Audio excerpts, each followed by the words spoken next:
अस्सलाम वालेकुम 7 न्यूज़ से मैं हूं आपकी मेज़बान अरूज मलिक। आप देख रहे हैं प्रोग्राम पाकिस्तान के साथ। यकीनन आप सब खैरियत से होंगे व्यूअर्स। बदलते मौसम की एक जो सबसे बड़ी मसला होता है कि बच्चे जो हैं वो बहुत ज़्यादा फेस करते हैं। अगर गर्मी आ रही है तो बच्चे बीमार हो रहे हैं, अगर ठंड आ रही है तो बच्चे बीमार हो रहे हैं। आखिर क्या करना चाहिए? बदलते मौसम की कौन सी बीमारियां हैं, उनसे एहतियात कैसे करनी है, बच्चों को कैसे बचाना है, या जो सीजनल इन्फेक्शन चलते हैं उनके हवाले से हम बात करेंगे। हमारे साथ मौजूद हैं डॉक्टर खुज़ैमा अरसलान जो कि चाइल्ड स्पेशलिस्ट हैं। आइए उनसे जानने की कोशिश करते हैं कि बदलते मौसम में कौन सी बीमारियां हैं जो बच्चों को लाहक होती हैं। अस्सलाम वालेकुम सर, कैसे हैं आप? जी अच्छा बताइएगा कि बदलते मौसम में कौन कौन सी बीमारियां हैं जो बच्चों को लाहक हो सकती हैं? देखिए, जैसे अभी आप देखें मौसम तब्दील हो रहा है और सर्दियां आ रही हैं, गर्मियों से हम लोग निकल रहे हैं। जब भी कोई मौसम तब्दील होता है तो कुछ वायरसेस होते हैं जो कि एक्टिव हो जाते हैं और वो फिर बीमारियां फैलाते हैं। फिर बच्चों का आपको पता है उनके इम्यून लेवल उस तरह का नहीं होता जो इसका का एक एडल्ट का होता है, तो वो मोर प्रोन होते हैं कि वो ये बीमारियां एक्वायर करें, उन्हें सारी बीमारियां हो। और कई दफ़ा बीमारियों की शिद्दत भी उस वक्त ज़्यादा होती है इनकी, और इसी वजह से इनकी हॉस्पिटलाइजेशन भी ज़्यादा है एज़ कम्पेयर टू एडल्ट्स। और वालिदैन कंसर्न भी ज़्यादा होते हैं। अपनी बीमारी को तो फिर भी बर्दाश्त कर लेते हैं, लेकिन अगर बच्चा बीमार है और तकलीफ में है तो फिर वालिदैन के लिए बड़ा मुश्किल हो जाता है। तो जब सर्दियां आती हैं तो ज़्यादातर जो हम बीमारियां देखते हैं उसमें, और एक स्मॉग भी आपको पता है एक नया फैक्टर इंट्रोड्यूस हो गया पिछले 10-12 सालों में। तो ये जब सारी चीज़ें मिलती हैं तो ये बच्चों की अपर रेस्पिरेटरी ट्रैक है, यानी कि आपके कान, नाक, गला, ये बहुत कॉमन है। और फिर उसके बाद लोअर रेस्पिरेटरी ट्रैक भी आ जाते हैं, यानी कि आपके लंग्स की, यानी कि जिसमें खांसी और शिद्दत जब होती है तो निमोनिया तक बात चली जाती है। तो ये वो बीमारियां जो कि बहुत कॉमनली देखी जाती हैं इस पूरी सर्दियों में। इसके अलावा भी थ्रू आउट द ईयर इनकी कुछ ना कुछ बीमारियां चलती रहती हैं। तो आपने इम्यूनिटी की बात की, बच्चों की इम्यूनिटी स्ट्रॉन्ग करने के लिए कोई मेडिसिन रिकमेंड करते हैं या आप कहते हैं कि इनकी डाइट अच्छी कर दें? देखिए, जहाँ तक बच्चों की इम्यूनिटी का ताल्लुक है, एक तो उनका इम्यूनिटी का प्रोसेस मेच्योर हो रहा होता है विद पैसेज ऑफ टाइम, यानी कि बच्चे के डेफिनेटली उसका जो इम्यून सिस्टम है वो कंपेयर तो नहीं किया जा सकता एक ऐसे बंदे से जो कि 18-20 साल का है। लेकिन यह है कि इसमें जो क्लीदी रोल है वो आपकी डाइट का है और एक बैलेंस डाइट का है कि बच्चे को मल्टी वाइटामिन्स भी मिल रहे हैं, बच्चे को प्रोटीन डाइट भी अच्छी मिल रही है, कार्ब्स भी मिल रहे हैं। जब ये एक बैलेंस डाइट मिलेगी तो उसका ऑटोमेटिकली जो इम्यून सिस्टम है वो ज़्यादा तेज़ी से काम करेगा और उसको बच्चे को अव्वल तो बीमारियां लगने के चांसेस कम हो जाएंगे, और अगर लग भी जाती है तो वो उसको बेहतर कोप करेगा एज़ कम्पेयर टू उस बच्चे के जो कि क्या कहते हैं न्यूट्रिशनली इतना स्ट्रांग नहीं है। अच्छा, बच्चों को बहुत ज़्यादा शुगर इंटेक करवाना क्या ठीक है? अगर वो उठ रहे हैं, उनका पहला मील भी मीठा है, उनका दिन में भी मीठा चल रहा है, चीनी जो वाइट शुगर होती है, क्या वो बच्चों के लिए ठीक रहती है? देखिए, जो शुगर की बात आपने की ना, स्पेशली वाइट शुगर की, ये तो किसी के लिए भी अच्छी नहीं है, चाहे वो बच्चा है, चाहे वो बड़ा है, चाहे वो बुजुर्ग है। एक तो वाइट शुगर के अंदर वो केमिकल्स हैं जो कि बहुत डेंजरस है। फिर चीनी के अपने जो असरात है बॉडी पे, यानी कि उनके अंदर जो कार्ब्स होते हैं वो भी मुनासिब नहीं होते हैं। तो हम तो हमेशा यही एडवाइस करते हैं वालिदैन को कि बच्चे को कभी भी आप चीनी की या मीठी चीज़ों की बहुत आदत ना डालें, क्योंकि आपको पता है कि इस तरह की चीज़ों में अट्रैक्शन पाई जाती है और कई दफ़ा फिर बच्चे इतना ज़्यादा ये चीज़ें लेते हैं कि उसकी वजह से ओबेसिटी में चले जाते हैं या डिफरेंट बीमारी हैं जो कि वो एक्वायर कर लेते हैं। हाइपर भी होना शुरू हो जाते हैं। हाइपर भी हो सकते हैं, इनडायरेक्टली हाइपर भी हो सकते हैं जब ये सारी चीज़ें हो जाएंगी। जैसे कि आपको पता है कि बच्चों को वो आप कह लें साइकोलॉजिकल उन पे इम्पैक्ट ज़रूर आता है। जिस तरह छोटी छोटी बात पे कैंडीज ऑफर करना, चॉकलेट्स देना, तो फिर बच्चा भी उस चीज़ का आदी हो जाता है और वो फिर जाहिर सी बात है फिर हाइपर भी होगा अगर उसको अचानक से आप रोकेंगे तो। अच्छा, अगर बात कीजिए स्मोक की, तो अब स्मोक जो है वो बहुत ज्यादा चलेगी, तो बच्चों को किस तरह से महफूज करना चाहिए?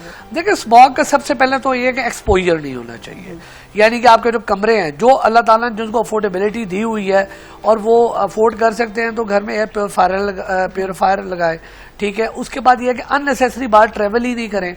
बच्चे जब भी जाते हैं और आपको लगता है स्मोक का लेवल ज्यादा है तो उनके मास्क को जो कि उनके साइज के मुताबिक हो, याद रखें जो एडल्ट का मास्क है वो बच्चों के लिए नहीं है, वो बड़ों के लिए है। उनका चेहरा छोटा होता है, उनके मुनासिब मास्क होने चाहिए। फिर उसके बाद ये है कि बाइक्स पे कम से कम सफर करें क्योंकि उसमें एक्सपोजर ज्यादा है, या साइकिल्स हो गई। और अगर आप गाड़ी में जाते हैं तो शीशे इनके बंद रखें। इसके बावजूद जब बच्चे खेलते हैं, घर आते हैं, तो उनको अच्छी तरीके से उनका मुंह धुलाएं, उनके नाक साफ करें। अगर जो बड़े बच्चे हैं जो गरारे कर सकते हैं गरारे करें, आंखें साफ रखें, अपनी स्किन को अच्छी तरह साफ रखें।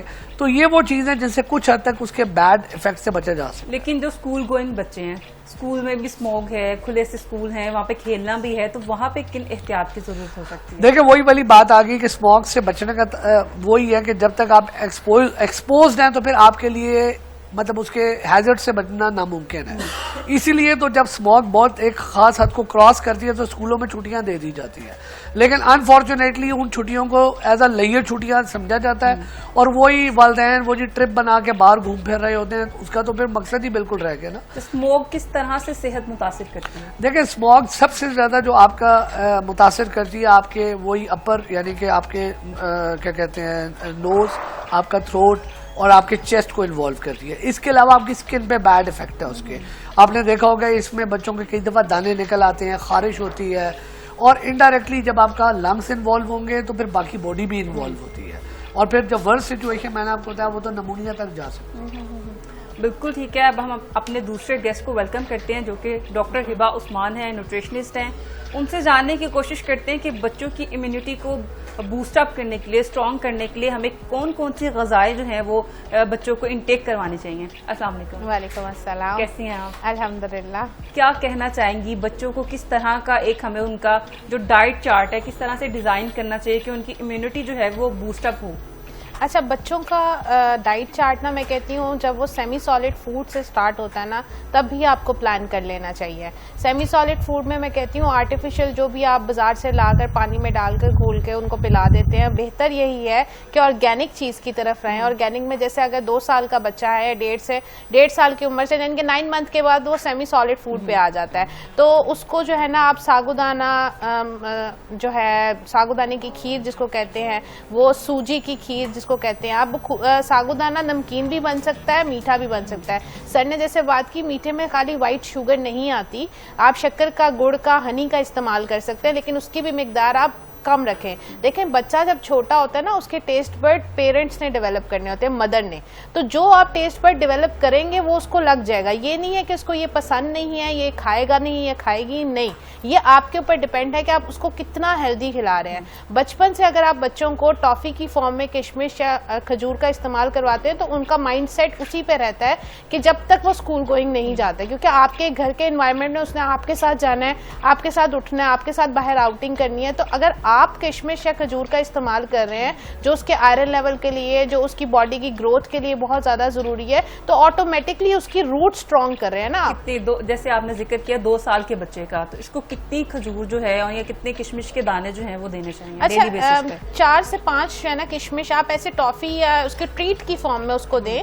जैसे अगर आपको वो मतलब आप उसको अपने पास बुला रहे हैं या वो प्यार कर रहे हैं तो हम एक कैंडी निकाल के देते हैं। बेहतर यही है कि आप एक खजूर निकाल कर, अजवा खजूर 1 या 2 खजूर उसको थोड़ी थोड़ी करके या मैश करके, या कोई भी खजूर में वैसी अजवा वैसे कह रही हूँ कि ज्यादा अमूमन घर में अवेलेबल होती हैं मोस्टली, लोगों ने दादा दादी ने सेव की होती हैं अपने पोते पोतियों के लिए। तो मैं इसलिए हाईलाइट कर रही हूँ कि ये चीजें अमूमन बच्चे जो है ना सॉफ्ट कॉर्नर्स दादा दादी के पास जाते हैं, ठीक है। तो पॉइंट ये है कि उनके पास जाने पे उनको भी ये हमें देनी है, क्योंकि पहले ऐसे नहीं होता था बिस्किट निकाल के दे दिया, कैंडी निकाल के दे दी। अमूमन आजकल बड़ा एक ट्रेंड है रस भी निकाल के दे देते हैं जो उनके पास पड़े, ब्रेड वगैरह। तो बेकरी आइटम से कोशिश करें बच्चे थोड़ा सा दूर रहें। अच्छा, इस बच्चों के लिए खजूर या किशमिश देने का राइट टाइम कौन सा है या कभी भी खा सकते हैं? बच्चों के लिए जैसे 2 साल के, जैसे मैंने कहा सेमी सॉलिड फूड से शिफ्ट हो गया, 2 साल पे आ गया, वो सॉलिड फूड खाने लग गया, मतलब आप उसको जो है ना खिचड़ी देने लग गई हैं या चिकन देने लग गए हैं प्रोटीन,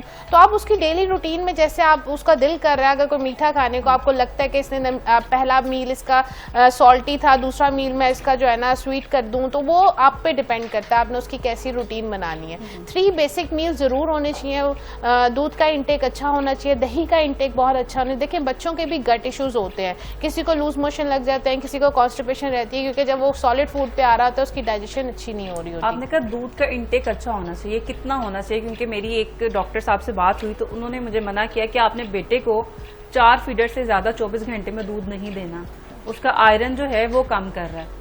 क्योंकि क्या कहना चाहेंगे अब देखिए, क्योंकि वो जब आपका बेटा अगर 2 साल का है तो वो सॉलिड फूड्स की तरफ आए ना, फूड से अपनी जो है ना न्यूट्रिशन वैल्यूज को कंप्लीट करे। दूध देकर माया अमूमन जो है ना ये सोचती है कि बस काम खत्म हो गया, हमारी पेट भर गया, हमारा मकसद होता है बच्चे का पेट भर जाना, लेकिन वो उसकी न्यूट्रिशन वैल्यूज को कंप्लीट नहीं कर रहा है। तो यही सवाल जो है वो मैं डॉक्टर साहब से करना चाहूंगी कि क्या सर ऐसा है कि बच्चे को मतलब 24 घंटों में 3 से 4 फीडर से ज्यादा नहीं देना चाहिए?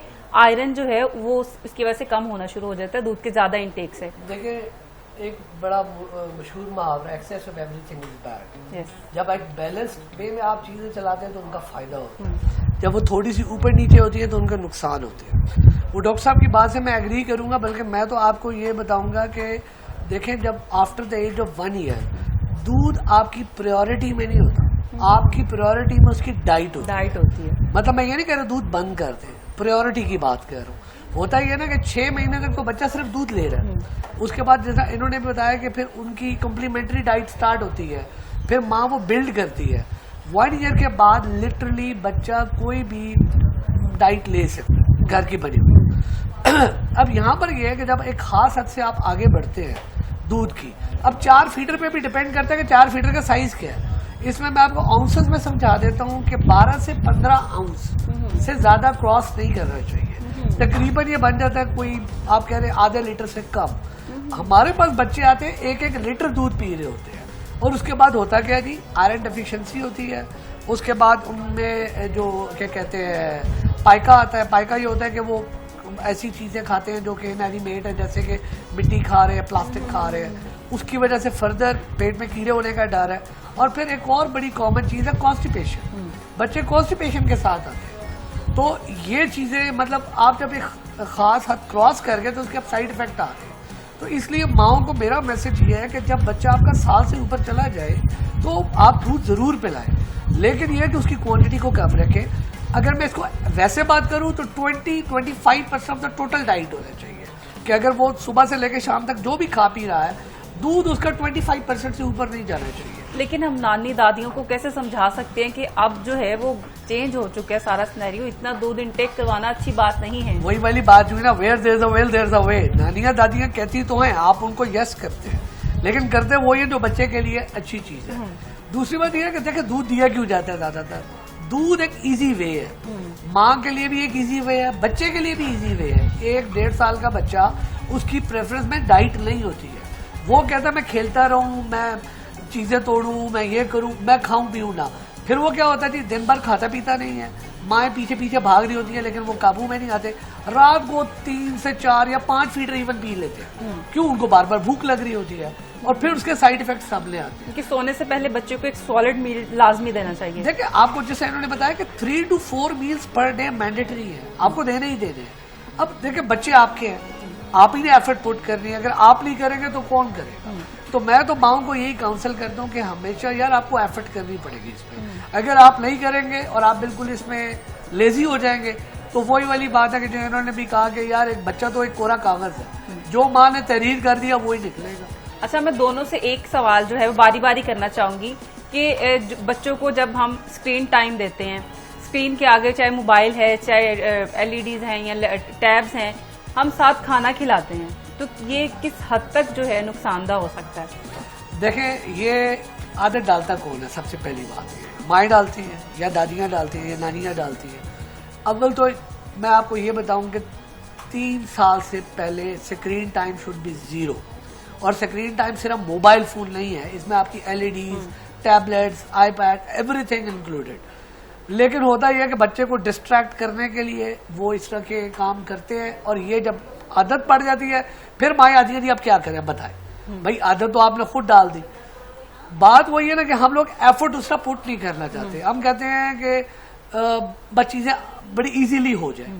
बच्चे पालना इजी जॉब नहीं है, और अल्लाह ताला ने माँ को वैसे नहीं 3 हिस्से दिए। क्यों? माँ एफर्ट कर रही होती है, बच्चे प्रेगनेंसी के दौरान, लैक्टेशन के दौरान, फिर आगे उसको क्या कहते हैं, उसकी पूरी आप कह लें कि ना सिर्फ उसका खाना पीना, बल्कि उसको जिस तरह गाइड करना, उसकी नशो नुमा करना, वो सारी माँ की जिम्मेदारी है। बाप तो बहुत ज्यादा इन्वॉल्वमेंट में होता ही नहीं है। लेकिन अगर माएँ लिथार्जिक हो जाएंगी अनफॉर्चुनेटली, तो फिर आपको पता है फिर बच्चे ऐसे ही होंगे जो आईपैड्स पे बैठे रहेंगे। बिल्कुल ऐसे ही है।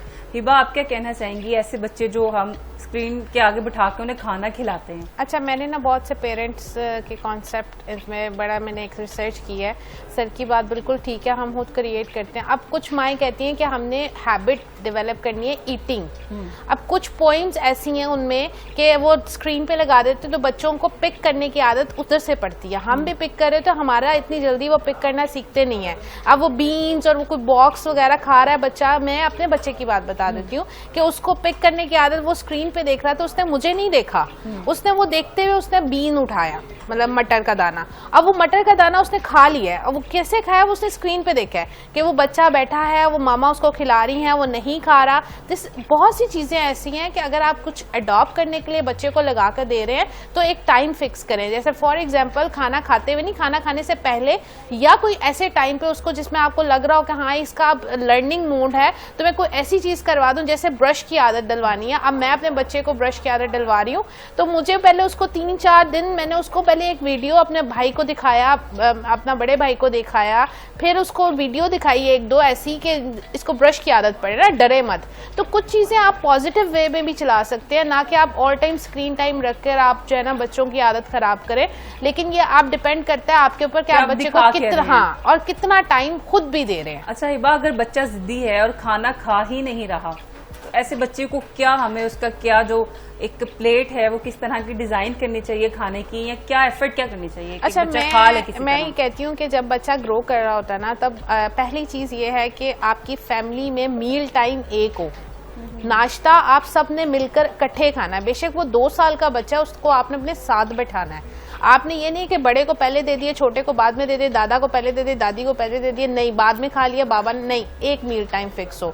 एक सारे दिन में बेशक एक मील टाइम आपको पता हो आपके बच्चे का फिक्स हो, उसने अडॉप्ट आपसे करना है, ठीक है। अब हम कहते हैं बच्चे जिद करते हैं। बच्चे क्यों जिद करते हैं कि जब उनकी पसंद का खाना नहीं होता या उनको कोई चीज पसंद नहीं आती। अब वो पसंद क्यों नहीं आती, क्योंकि पास्ट अगर आप रिमाइंड करें कुछ चीजें आपने भी ऐसे की होंगी जो उसने आपसे अडॉप्ट की हैं, ठीक है। अब मैं अगर एग्जाम्पल लूं तो मेरे बड़े बेटे को अंडा नहीं पसंद था हाफ बॉयल, तो मैंने उसको पहली दफा दिया तो उसने मुझे अपना जेस्चर शो किया वॉमिट का, हालांकि ऑल्दो मुझे पता था ऐसा कुछ नहीं होना।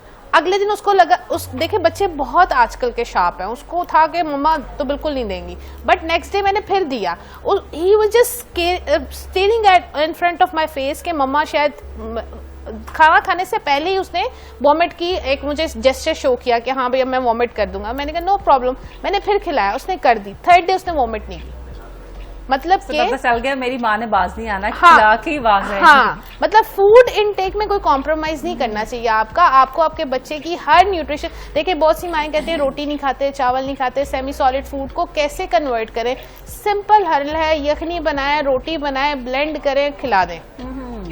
There is no other way. आपके घर का जो सालन है उसका नमक मिर्च डालने से पहले बच्चे के लिए निकाल लें, ठीक है। और शोरबे वाला है उसमें रोटी डिप कर दे, राइस है तो उसमें खिचड़ी बना दे, एवरीथिंग गोना बी हैपन। आप अपने बच्चे के लिए करना तो चाहिए। नहीं, हम लोग तो ये करते हैं ना कि जंक फूड वो जो है बस बना बच्चे को पकड़ा दिया कि अच्छा खा लेगा खुद ही। अच्छा, बहुत सी पेरेंट्स ये कहते हैं कि मैडम फिर क्या करें, अगर आप कहती हैं कि चिकन भी थोड़ा सा अवॉइड करें, फिर मैडम आप कहती हैं कि बाहर की चीजें नहीं देनी, चिकन अवॉइड करना, मतलब को नहीं देना, इतनी ज्यादा हर चीज excess of everything is bad. आप पूरे वीक का एक मील प्लान बच्चों का भी तैयार होता है, जिसमें 2 दिन आपने मटन दिया, 2 दिन आपने बीफ दिया, 2 दिन आपने चिकन दिया, 2 दिन आपने लेंटल दिया, 2 दिन आपने वेजिटेबल दिए, फ्रूट डेली देना है आपने। दिस इज कॉल्ड मैक्रो और मैक्रो न्यूट्रिशन, जो आप उसको डिवाइड करते हैं एवरी चाइल्ड के। ये मेरे बच्चे को कौन से देने, फ्रूट सब खाएं बच्चे, च्यूइंग की आदत डालें, दांत मजबूत होते हैं, एप्पल दे रोज बच्चों को। देखिए ग्रोइंग एज में एप्पल बहुत अच्छा है बच्चों के लिए, हर लिहाज से बहुत अच्छा है। और कोशिश करें बच्चे फाइबर के साथ लें, जूसेस की फॉर्म में कम दें बच्चों को च्यू करने की आदत पड़े, इससे उनके टीथ भी स्ट्रांग होंगे। बिल्कुल ठीक है। अब डॉक्टर साहब के पास चलते हैं। सर, जो नजला, जुकाम, खांसी को आम समझकर नजरअंदाज कर देते हैं, क्या ये बिल्कुल ठीक है? पहले जरा एक इनकी बात कर लूँ। इनका बेसिकली पैगाम खवातीन के लिए, माओ के लिए था कि थोड़ी जिद आपका बेटा लगाता है, थोड़ी जिद आप भी लगा। बिल्कुल, जिद चलेगी तो काम चलेगा। अब आ जाए जी आपका क्वेश्चन की तरफ। देखें, नज़ला, खांसी, जुकाम एक हद तक तो आप घर में मैनेज कर सकते हैं, घर की रेमेडीज भी यूज कर सकते हैं, जैसे कि आपने चाय दे दी, कावा दे दिया, या इस तरह की जो चीजें हैं हनी वाटर वगैरह स्टीम कर ली, और कुछ माओ को पता ही है कि कौन सी हैं जो पेन किलर वगैरह। लेकिन अगर वो एक खास हद को क्रॉस कर रहा है, स्पेशली जब आपको लगता है कि बच्चे का ब्रीदिंग पैटर्न ठीक नहीं है, या आपको लगता है कि बच्चा फीवर बहुत ज्यादा हो रहा है और बार बार हो रहा है, या आपको यूं लगता है कि बच्चा खाना पीना बहुत कम कर गया, तो ये 2-3 साइंस हैं जिसमें आप इसको इग्नोर नहीं कर सकते। हाँ, अगर हल्का फुल्का, और ये एज पे भी डिपेंडेंट है। देखिए, जितना छोटा बच्चा है आपकी थ्रेशोल्ड उतनी नीचे आ जाएगी। अगर नज़ला, खांसी, जुकाम एक आपके 6-7 महीने के बच्चे को है, आप उसको कंपेयर नहीं कर सकते एक 6-7 साल के बच्चे से। 6-7 साल का बच्चा स्कूल भी जा रहा होता है, खेल भी रहा होता है, कॉफ भी कर रहा है, माँ उसे मतलब खुद से ही घर में ट्रीट भी कर रही है, हफ्ता 10 दिन लगते हैं, वायरल होता है, ठीक हो जाता है। लेकिन जब 6-7 महीने का बच्चा है जो कि बोल भी नहीं सकता, जो कि ज्यादा मदर फीड पे डिपेंडेंट है, ये बच्चे जल्दी सिक हो जाते हैं और कई दफा आपको टाइम नहीं देते। इसमें आपने एंटिसिपेट करना है और चीजों को पहले से ही जांचना है कि कब मुझे डॉक्टर के पास को फौरन लेके जाना है।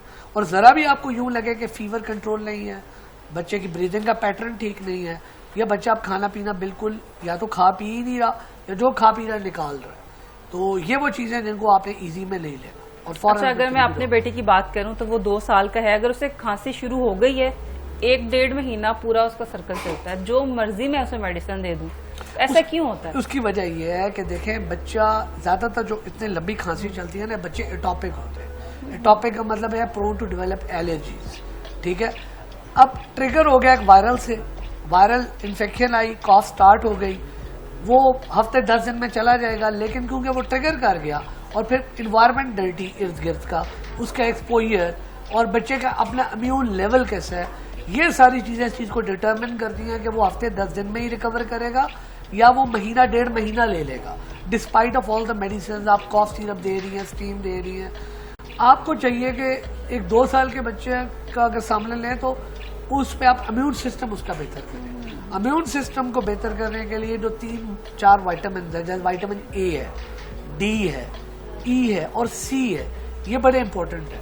अगर एक बैलेंस डाइट होगी तो ये नॉर्मली आपको मिल जाते हैं, लेकिन अनफॉर्चुनेटली जो हमारा बड़ा ही आर्टिफिशियल सा लाइफस्टाइल हो चुका है, सन का एक्सपोजर ना होने के बराबर है, तो ये फिर अनफॉर्चुनेटली आपको कई दफा सप्लीमेंट देने पड़ जाते हैं। मैं सप्लीमेंट्स के हक में नहीं हूँ, लेकिन ये है कि जब बच्चे रिकरेंट इस तरह की चीजों के साथ आते हैं और माएँ फ्रस्ट्रेट हो रही होती हैं कि डॉक्टर क्या करें यार, अभी 1 महीना पहले तो मेरा बच्चा ठीक हुआ, अब दोबारा वही प्रॉब्लम्स हो गई हैं, फिर उसके बाद हो जाती है। अब एक बच्चे से निकलते हैं, जिनके 1 से ज्यादा बच्चे हैं, उनका तो पूरा चेन चलता है, पहले एक बड़े भाई को हुआ, फिर छोटे को हुआ, फिर उससे छोटे को हुआ, तो वो तो माएँ बेचारी तो बिल्कुल ही उसमें पैनिक हो जाती है। अच्छा, एलर्जी और इन्फेक्शन में क्या फर्क है? देखिए, एलर्जी आपके अंदर की एक चीज है, ठीक है, आपको एक मतलब आपका रिएक्शन है टू सर्टन थिंग, जैसे कि एक एनवायरनमेंट की चीज है। फॉर एग्जांपल, अगर यहाँ गर्द है, हो सकता है कि आपको इससे फर्क नहीं पड़े, हो सकता है मैडम को हल्की सी छींकें लगे, और हो सकता है मेरा सांस घुटना शुरू हो जाए। हम तीनों का एक ही चीज को रिस्पॉन्स डिफरेंट है, ये हमारी बॉडी का अंदर से रिस्पॉन्स आता है। तो ये कई दफा होता है कि ये भी फेमिलियल चलता है, जेनेटिक्स में होती है, सर्टन थिंग्स होती हैं जिनको जो आपकी बॉडी उनको ओवर रिएक्ट करती है, इसलिए हम इसको हाइपर सेंसिटिविटी एलर्जी कहते हैं।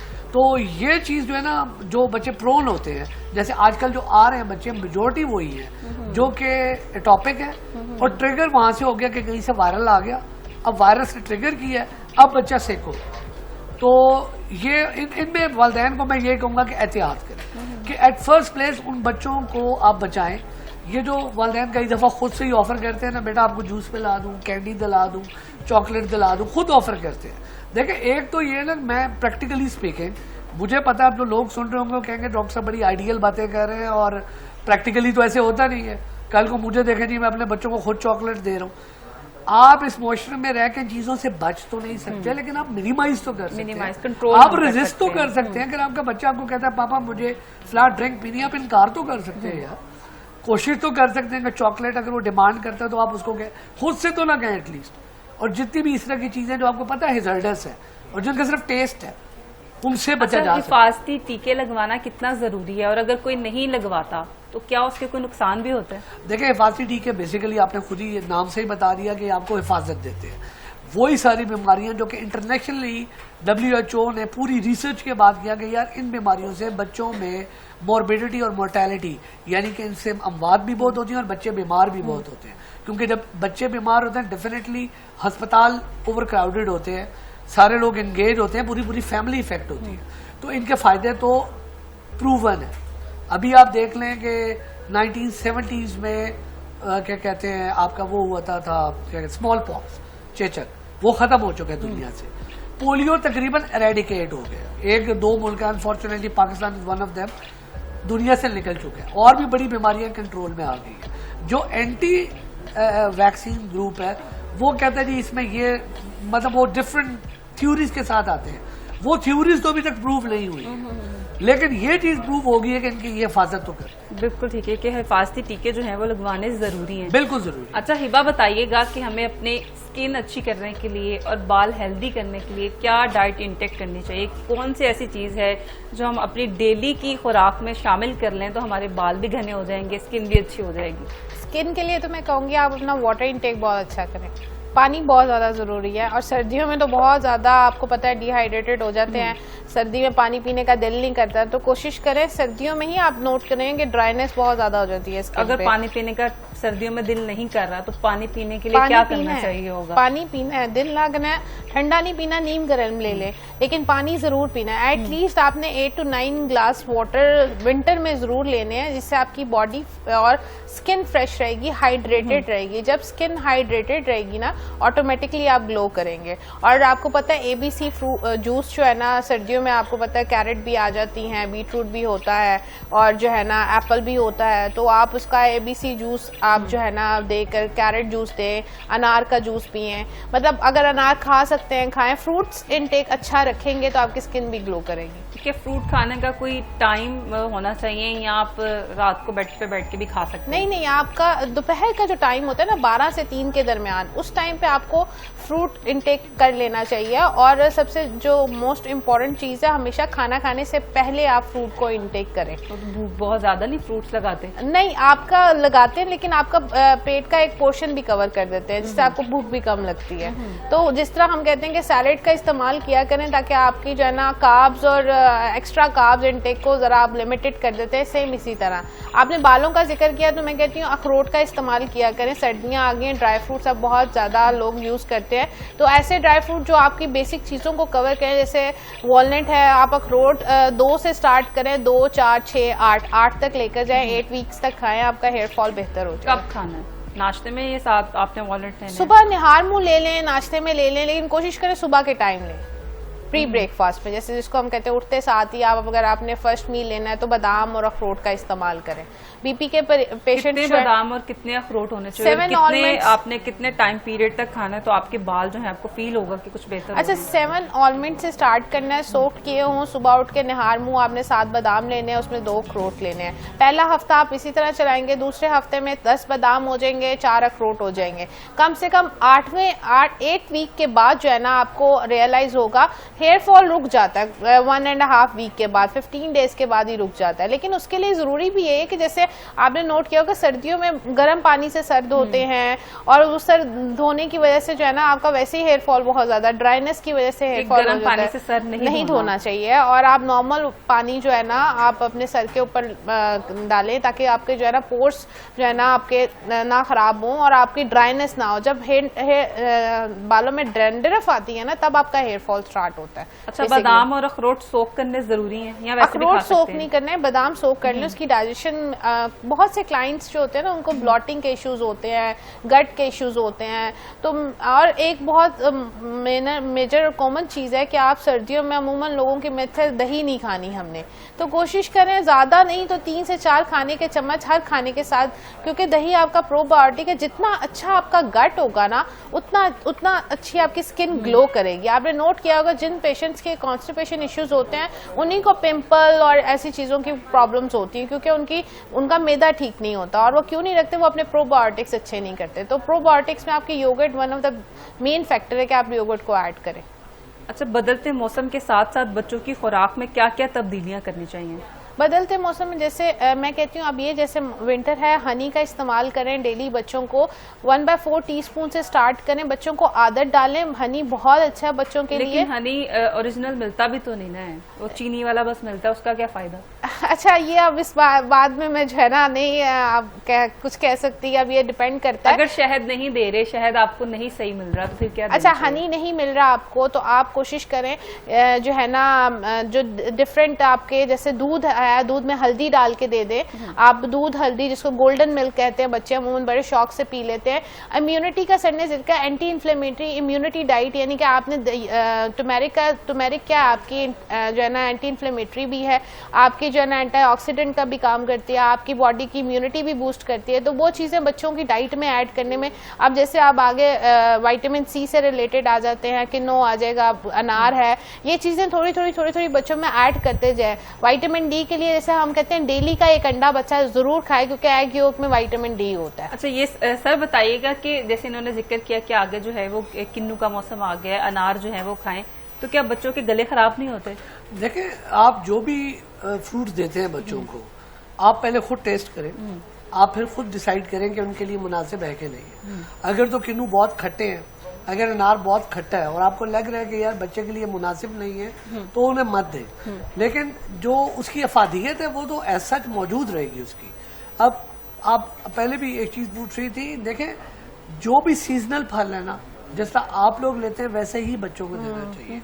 अल्लाह ताला का एक सिस्टम है। लेकिन अब सर्दियां आती हैं तो हमें ड्राई फ्रूट हम लोग ज्यादा खाते हैं और वो आते भी ज्यादा हैं। इसी तरह अब ये सर्दियां आएंगी तो विटामिन सी वाले ये किन्नू आ जाएंगे, फिर अनार आ जाएंगे, फिर आपके बनाना तो थ्रू आउट द ईयर रहते हैं। तो कुछ चीजें अल्लाह ताला ने सिस्टम में भी ऐसी की हैं कि अगर हम उसी को फॉलो कर लें तो हमारी लाइफ बड़ी इजी हो सकती है। और मैं सर की बात थोड़ी सी काट रही हूँ, सॉरी, लेकिन जो आप बाहर बहुत से मैंने क्लाइंट्स ऐसे देखे जो अपने बच्चों को जो है ना लेमन स्टार्टिंग से ही देने लग जाते हैं विटामिन सी की वजह से, इम्यूनिटी की वजह से। तो ये अगर आप स्टार्टिंग में ऐसी इम्यूनिटी डेवलप बच्चों में कर दी जाए ना, तो उनके गले खराब या ट्रिगर नहीं करती चीजें। थोड़ी उनकी डाइट में ऐड रखना बहुत ज्यादा जरूरी है, मेरा मानना ये है। क्योंकि मेरा खुद का बेटा बड़ा जो है वो लेमन खा लेता है, उसको कुछ नहीं होता, लेकिन छोटा जो है उसको नहीं ट्राई करवाया मैंने बचपन में ही लेमन, मतलब बस ऐसे हल्का सा टेस्ट बर्ड के तौर पे, लेकिन वो खा लेता है पूरा का पूरा, लेकिन उसकी इम्यूनिटी माशाल्लाह बहुत अच्छी है। ये वाकई नेचुरल चीजों की तरफ अगर आप रहें, ऑर्गेनिक चीजों की तरफ रहें शुरू से, तो आपकी इम्यूनिटी स्ट्रांग रहती है एज कम्पेयर टू अगर आप बच्चों को किसी चीजों से इंट्रोड्यूस नहीं करते। सर, गर्मियों में बच्चे ज्यादा बीमार होते हैं या सर्दियों में होते हैं? देखिए, गर्मियों की अपनी बीमारी है। गर्मियों में ज्यादा बच्चे पेट खराब के साथ आएंगे, वोमिटिंग के साथ आएंगे। स्पेशली जब आपका ये सीजन आता है जुलाई अगस्त का, इसमें चीजें बड़ी जल्दी खराब होती हैं। जो बच्चे बाहर से चीजें खाते हैं उनको गैस्ट्रोएंटेराइटिस, आपने सुना ही होगा, बल्कि आप लोग रिपोर्ट करते हैं कि इतने बच्चे गैस्ट्रो के एडमिट हो गए।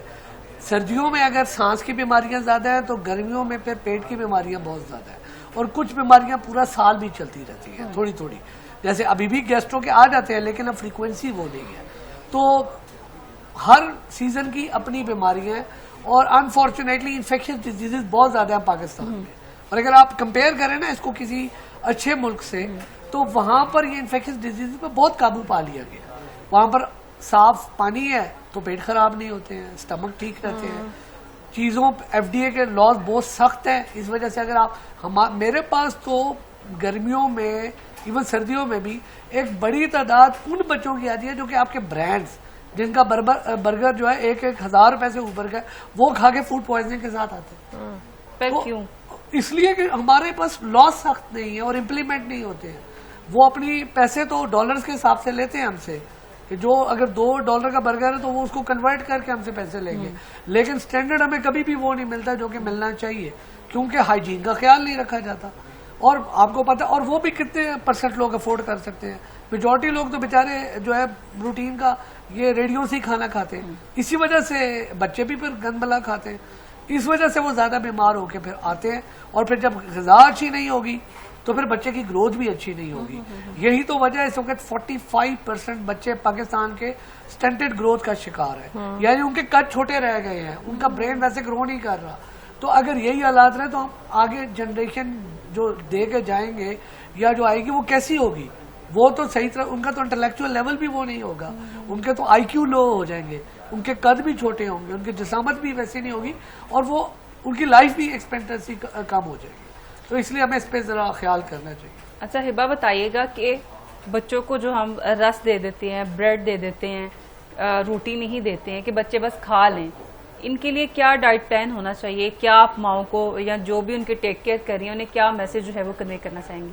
अच्छा, बेकरी आइटम से थोड़ा सा अवॉइड करें। अच्छा, once in a blue moon जो बात है कि अगर आपने 6 डेज आपने बच्चों को अपनी मर्जी करवाई है तो एक दिन उनका राइट बनता है, लेकिन वो राइट में भी आप कुछ लिमिटेशंस रखें। और जैसे आपने डाइट की बात की कि रस, बर्गर या घर में आप होममेड जो है ना ब्रेड, अब माएँ नहीं बनाती, लेकिन अमूमन पहले अभी भी बहुत सी जो है ना लोग बना लेते हैं। जैसे मेरे क्लाइंट्स हैं, दे लव कुकिंग और वो बेकिंग करते हैं, तो हम ब्रेड घर में खुद बना लेते हैं हाइजीन की वजह से। लेकिन अगर आप ज्यादा को देखें तो वीट बच्चे के लिए बहुत इंपॉर्टेंट है, गंदम, चावल ग्रोइंग एज में, तो वो भी आपने इस हिसाब से देना है कि अगर दोपहर में बच्चे ने रोटी खा लिया और रात में अगर आपको लग रहा है कि वो राइस खाना चाह रहा है तो बच्चे की भी मर्जी पूछें, ताकि आप उसको उसके लिहाज से मोल्ड कर सके कि मैं क्या दे सकता हूँ या दे सकती हूँ, तो उसमें बच्चा बहुत सेटिस्फाइड रहता है। और व्हाइट शुगर को जिंदगी से बिल्कुल माइनस कर दें। हाँ जी, उसको आपको करना पड़ेगा। और अगर उसका अल्टरनेट आप पूछे तो शक्कर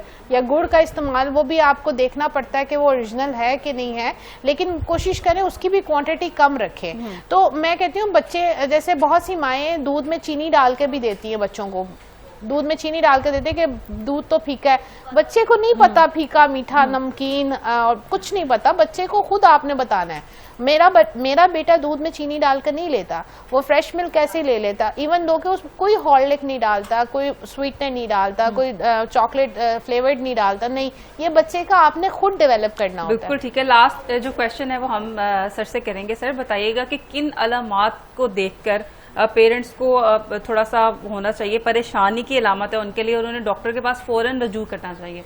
अलामात से मुराद आपकी मतलब कोई भी जनरल कोई, जैसे अब सर्दियों का सीजन है तो सर्दियों में क्या अलामात हो तो ये पेरेंट्स के लिए अलार्मिंग सिचुएशन है कि बच्चा बीमारी की तरफ जा रहा है? देखें, वही जैसे मैंने अभी थोड़ी देर पहले जिक्र किया था कि इसमें ज्यादा जो कॉमन बीमारियां हैं वो तो आपकी ब्रीदिंग से रिलेटेड है, रेस्पिरेटरी ट्रैक से रिलेटेड है। अगर इस तरह की कोई होती है, खांसी, नज़ला, जुकाम है, तो इसमें जो 3 चीजें याद रखें। एक, उसका फीवर अगर आउट ऑफ कंट्रोल है, बहुत हाई ग्रेड है और रिपीटेडली हो रहा है और माँ जो मेडिसिन दे रही है उसे वो कंट्रोल नहीं हो रहा, तो घर नहीं बैठे रहना, आपने अपने डॉक्टर से रुजू करना है या इमरजेंसी लेके जाना है। दूसरी चीज यह है कि उसका ब्रीदिंग का पैटर्न कैसा है। अगर तो बच्चा सांस खींच के ले रहा है या तेज ले रहा है, यह भी एक खतरनाक अलामत है, इसमें भी घर नहीं बैठे रहना, या फौरन डॉक्टर के पास जाए या इमरजेंसी लेके जाए। और तीसरी चीज यह है कि बच्चे ने खाना इस कदर कम कर दिया, क्योंकि देखिए बच्चे जब भी बीमार होते हैं खाना तो हम लोग कम कर देते हैं, लेकिन अब वो इस कदर कम हो चुका है कि बच्चा बिल्कुल लेथार्जिक हो गया है और आपको डिहाइड्रेटेड लग रहा है। और अगर छोटा बच्चा है तो माएँ उसके पैम्पर से अंदाजा करती हैं कि इसका तो पैम्पर बिल्कुल ड्राई चल रहा है और बच्चा भी मेरा एक्टिव नहीं है और वो फीड लेने के लिए ईगर भी नहीं है। ये 3-4 चीजें हैं जिन पे आपने मतलब नोटिस रखना है। अगर आपको इनमें से कोई एक अलामत भी नजर आए तो आपने फौरन से इसको इमरजेंसी अपने डॉक्टर से रुजू करना है। बाकी ये है कि अगर इसमें भी आ जाते हैं, क्या कहते हैं, गैस्ट्रोएंटाइटिस के केसेस सर्दियों में भी जरा कम होते हैं लेकिन आ सकते हैं। उसमें यह है कि अगर आपको जरा भी लगे कि ये बच्चा डिहाइड्रेटेड हो रहा है या बिल्कुल इसकी वॉमिटिंग इतनी ज्यादा है कि ये कंट्रोल नहीं कर पा रहा, उसमें भी ये है कि आप फौरन से हॉस्पिटल लेके जाना है। और एक बात मैं करना चाहूंगा, देखें बच्चे आपको ज्यादा टाइम नहीं देते हैं, हमारी बॉडी का 70% पानी है, ठीक है। अगर वो ज्यादा पानी लूज कर जाएंगे और बॉडी का 9% से ज्यादा डिहाइड्रेशन हुआ तो वो लाइफ थ्रेटनिंग चीज है। और मैं आपको बताऊं, अभी भी दुनिया में सबसे ज्यादा हलाकतें बच्चों में डायरिया की वजह से हो रही है। अगर तो वो ज्यादा अफ्रीका या थर्ड वर्ल्ड कंट्री में है, लेकिन हमारे पास भी इवन पाकिस्तान में, इवन लाहौर जैसे शहर में, जो कि आप एक लिहाज से कहें एक दुनिया के अच्छे शहरों में आता है, यहाँ पर भी कई अमवात बच्चों में, क्योंकि माँ बाप लेके बैठे रहते हैं, वो समझते हैं नहीं जी ठीक हो जाएगा, कई दफ़ा अपने कॉन्फ्लिक्ट्स होते हैं, लेकिन उनसे बालातर होकर वालिदैन को बच्चे की बेहतरी के लिए सोचना। बिल्कुल ठीक है, बहुत शुक्रिया डॉक्टर साहब हमारे साथ मौजूद थे। हिबा आपका भी बहुत शुक्रिया। हमने बात की दोनों हवालों से कि डॉक्टर साहब चाइल्ड स्पेशलिस्ट थे। आगे जो सीजन है वो ठंड का स्टार्ट हो रहा है, बल्कि सर्दियां स्टार्ट हो चुकी हैं। इसमें किस तरह से हमने बच्चों को प्रोटेक्ट करना है और हमने उनकी डाइट का ख्याल किस तरह से करना है, क्योंकि हम नहीं चाहते कि बच्चा किसी तरफ से भी हमें जो है वो लूज बॉल उसका छोड़े और बच्चा जो है अपनी जिंदगी की बाजी हारे। इसके साथ ही हमें दीजिए इजाजत, मिलते हैं अगले प्रोग्राम में। अल्लाह हाफिज।